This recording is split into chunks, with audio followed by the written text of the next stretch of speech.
तुम्हारे दर्शन की बेला ये मौसम रास रचाने। कल YouTube पे एक प्रोग्राम देख रहा था मैं, लल्लन टॉप पे था। जावेद अख्तर युवक युवतियों से बात कर रहे थे तार्किकता पे, इंटेलिजेंस पे। काफ़ी अच्छे युवक युवती थे। तो एक तो जो बोलना था जावेद अख्तर को, वो बोलने के बाद युवक अपने प्रश्न रख रहे थे। तो एक युवक ने खड़े होकर जावेद अख्तर से पूछा कि आजकल के युवा ओशो को बहुत पढ़ते हैं, सुनते हैं, आपका ओशो के बारे में क्या विचार है? ये मैं कहता हूँ ओशो का मैसेज पहुँचना, ये मैं कहता हूँ ओशो जिन्हें माय पीपुल कहते हैं। ये जबलाधारी मालाधारी कोई संबंध नहीं है ओशो का इनके साथ। क्यों?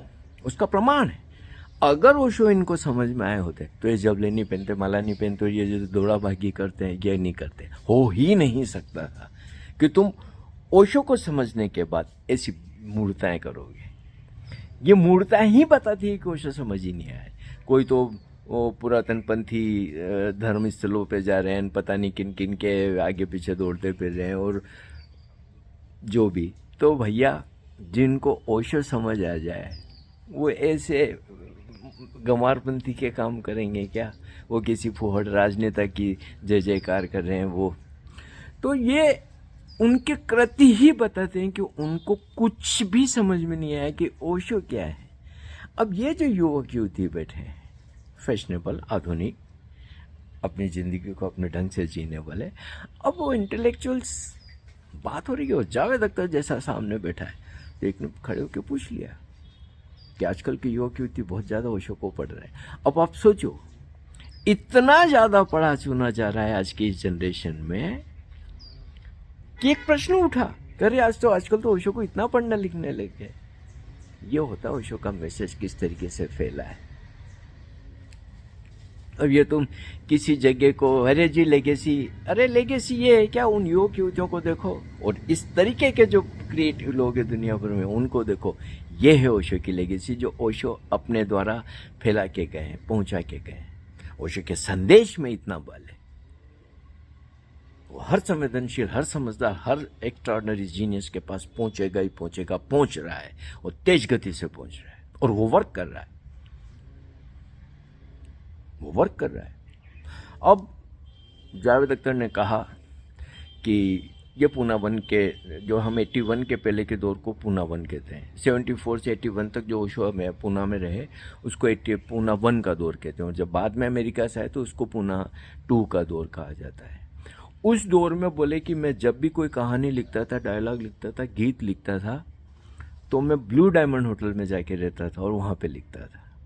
तो बोले रोज तब मेरा ये काम होता था कि सुबह उठ के मैं, उस वक्त बोले कि भगवान श्री रजनीश कहते थे, जिसे अब ओशो कहते हैं, मैं प्रवचन सुनने जाता था। अब आप सोचो, जावेद अख्तर जिसको कि भारत के उत्कृष्ट बौद्धिक लोगों में से कह सकते हैं, जो श्रेष्ठतम गीतकार है, कहानीकार है, विचारक है,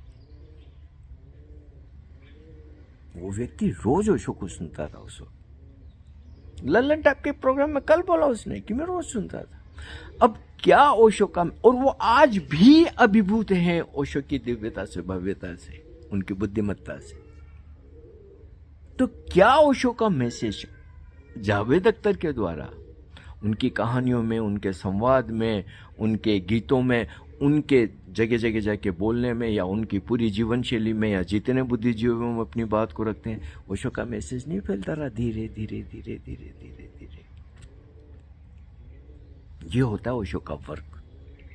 ये कुर्सियों पे बैठ के धक्के देना ओशो का वर्क नहीं है। ये मुद्राएं बना के, दाढ़ी बाल बढ़ा के आश्रम खोल के बैठ गए, ये ओशो के दुश्मन भले ही हों, और ये दुश्मन ही है क्योंकि ये प्रदूषित कर रहे हैं, पूरी तरीके से दूषित कर रहे हैं, कुछ पूरी तरीके से ओशो के संदेश को जहरीला कर रहे हैं। खुद तो डूबे हैं, जो औरों को भी डूबा रहे हैं। अब मुझे बताओ, जो कल युवक युवती बैठे थे जावेद अख्तर के सामने, ये इन धक्काधारियों में, ये जबलाधारियों में, ये जो भी स्त्रियों की, पुरुष हो, जो उनके सामने जाके बैठेंगे क्या? किसी कीमत में जाके नहीं बैठेंगे। वो स्वीकारते हैं कि ओशो को पढ़ते हैं, ओशो को सुनते हैं, लेकिन इन फुहड़ बचकाने और गंवार लोगों के पास तो जाके नहीं बैठेंगे। उनकी क्या बुद्धिकता तृप्त होगी पहुंचे हुए सूतियों के साथ। सिर्फ दाढ़ी बाल बैठे उससे ये होगी जो, और कोई कहे मैं तो जी ओशो के बड़ा पुराना 108। उनको तो इस बात से लेना देना ही नहीं है।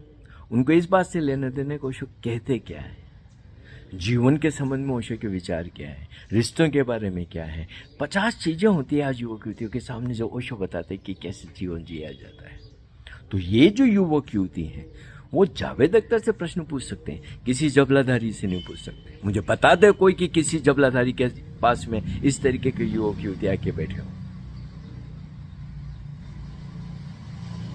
तो जावेद अख्तर ने स्वीकारा कि यस, उनको जरूर पढ़ा जाना चाहिए, सुना जाना चाहिए। वो महानतम विचारक है और महानतम वो एक समुद्ध व्यक्ति है। अब ये मैंने जब सुना तो मैंने कहा यस, दिस इज ओशो। ये होता है वर्क जो जावेद अख्तर ने बोला, जो उन युवक युवतियों ने पूछा, और जो इतने युवक युवती, हो सकता है कि उसमें कुछ युवक युवती ऐसे हो जिनने ओशो के बारे में नहीं सुना हो कभी, या ओशो को नहीं सुना हो। वो भी सुनेंगे यार ये कौन है जिसकी जावेद अख्तर तारीफ करें, ये कौन है जिसके बारे में ऐसा प्रश्न उठा है। ये ओशो फैल रहे हैं, ये ओशो का मैसेज फैल रहा है। अगर आप ओशो को समझ रहे हैं तो ये आपके सोच में, आपके जीने में, आपकी जीवन शैली में दिखाई देना चाहिए। जीवन शैलियां तो देखो इन जबलाधारियों की, यही बताती है कि इनको कण बराबर भी ओशो समझ में नहीं आया, थोड़ा बहुत तो दूर है। ये कह देने से कि मैं उस साल में मिला था, मैं उस वक्त उनके पास गया था, मैं उस वक्त ट्रेन में चला था, उस वक्त में, तो उससे क्या होता है, उसका बुद्धिकता से क्या संबंध है। अब आप सोचो कि ये होता रहा है। अर्जुन जो कि बाल सखा है कृष्ण के,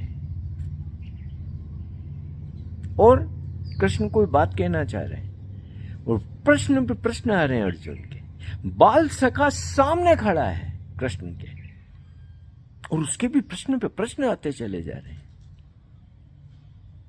और कृष्ण उनको जवाब देते चले जा रहे हैं। इतना आसान है क्या समझना। बुद्ध के पास एक से एक उस वक्त के राजाओं के परिवार और राजकुमार उनके पास आए। एक साधना है, एक अपने को दांव पे लगाने की साहस की बात है। मिल लेने से कुछ नहीं होता है।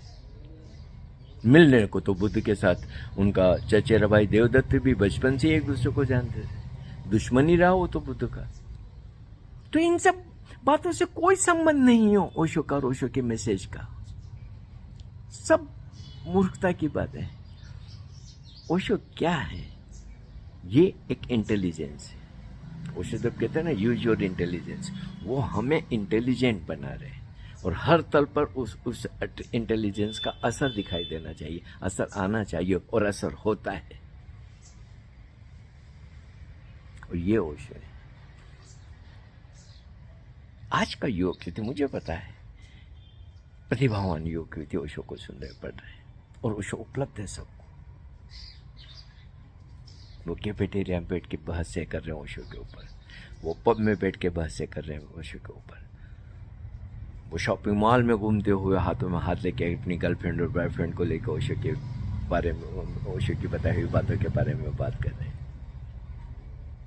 ओशो धड़क रहे हैं आज के युवक युवतियों में, और ऐसा भारत में नहीं पूरी पृथ्वी पे हो रहा है। ये ओशो का वर्क है, ये ओशो का संदेश है, ये होता है ओशो का काम। बाकी तो भैया ठीक है, करते रहो जिसको करना। तुम्हारे दर्शन की बेला ये मौसम रास रचाने का, तुम